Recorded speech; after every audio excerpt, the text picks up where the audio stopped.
দেশে বিষধর Russell viper সাপের উপদ্রব বেড়েছে।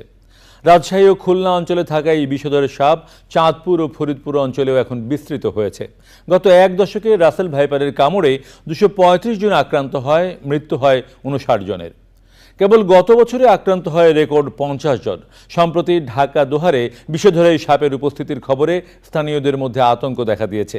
বিষয়টি খতিয়ে দেখতে ওই অঞ্চলে পর্যবেক্ষণ টিম পাঠাচ্ছে সরকার। জান্নাতুল বাকিয়া, কেকার রিপোর্ট। এখন জন্ম সনদ দিয়ে খোলো বিকাশ স্টুডেন্ট অ্যাকাউন্ট। নিজের বিকাশ নিজে কর। রাসেল ভাইপার বা চন্দ্রবোরা নামে পরিচিত এই সাপটি এতটাই বিষধর যে একবার কামড়ালে দ্রুতই মৃত্যুর কোলে ঢলে পড়ে মানুষ। তাই অসংক্রামক রোগের তালিকায় ক্যান্সার, ডায়াবেটিসের মতো যে 18টি রোগ রয়েছে তার মধ্যে সাপের কামড়ও অন্তর্ভুক্ত।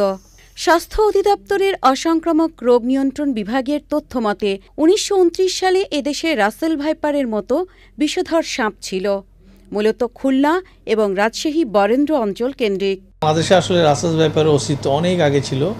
1929 সালের একটা রিপোর্ট আছে গ্লোবালি, অনেকগুলো কেস রিপোর্ট। সেই কেস রিপোর্টের 1000 কেস রিপোর্টের মধ্যে 22টা কেস রিপোর্ট ছিল তখন বাংলাদেশ থেকে রিপোর্ট দেওয়া, সেগুলো সবগুলো কিন্তু রাসেল ভাইপারের।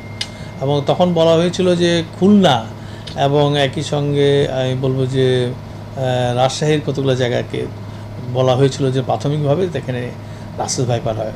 মাঝখানে এগুলোর বিষয়ে কোনো রিপোর্ট আমরা পাচ্ছিলাম না, তো এই জন্য অনেকে চিন্তা করছিল যে এটা আমাদের অস্তিত্ব ছিল কি ছিল না, কিন্তু হয়তো রিপোর্ট না থাকার কারণে আমরা বলতে পারছিলাম না।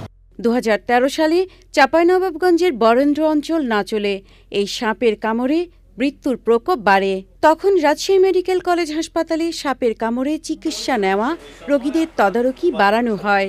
উপজেলা স্বাস্থ্য কমপ্লেক্সের থেকে আমাদের কমিটমেন্ট আছে যে তাদের জন্য আমাদের অ্যান্টিভেনম থাকবে, যারা ডিমান্ড দিলে তারা অ্যান্টিভেনম পাবেন। এমনকি সিভিল সার্জন অফিসে আমাদের 5টা ডোজ দেওয়া আছে। যদি ওই সময় ওখানে নাও থাকে তারা তাদের করসপন্ডিং সিভিল সার্জন অফিসে ফোন করলে দিলে ওনারা পাঠিয়ে দিতে পারবেন, যাতে কোনো গ্যাপ আমাদের মধ্যে সৃষ্টি না হয়। তো এটা আমাদের প্রতি কয়েক মাস পরপরই আমরা আমাদের উপজেলা স্বাস্থ্য কমপ্লেক্সে একটা নোটিশ দিই যে আপনাদের কিছু ডিমান্ড আছে কিনা, ডিমান্ড থাকলে আমাদের কাছে দেন, আমরা দিয়ে দেব। গত এক দশকে এই সাপের কামড়ে আক্রান্ত হয়েছে চাঁপাইনবাবগঞ্জে 125, রাজশাহীতে 63, পাবনায় 14, কুষ্টিয়াতে 13, নওগাঁয় 10, নাটোরে 9 এবং চুয়াডাঙ্গাতে 1 জন। বিশেষজ্ঞরা বলছেন বিষধর এই সাপটি কামড়ালে যত দ্রুত সম্ভব হাসপাতালে নিতে হবে। প্রচলিত ওঝার কাছে নিলে বাড়বে মৃত্যু ঝুঁকি। জান্নাতুল বাকিয়া, কেকা, চ্যানেল আই, ঢাকা।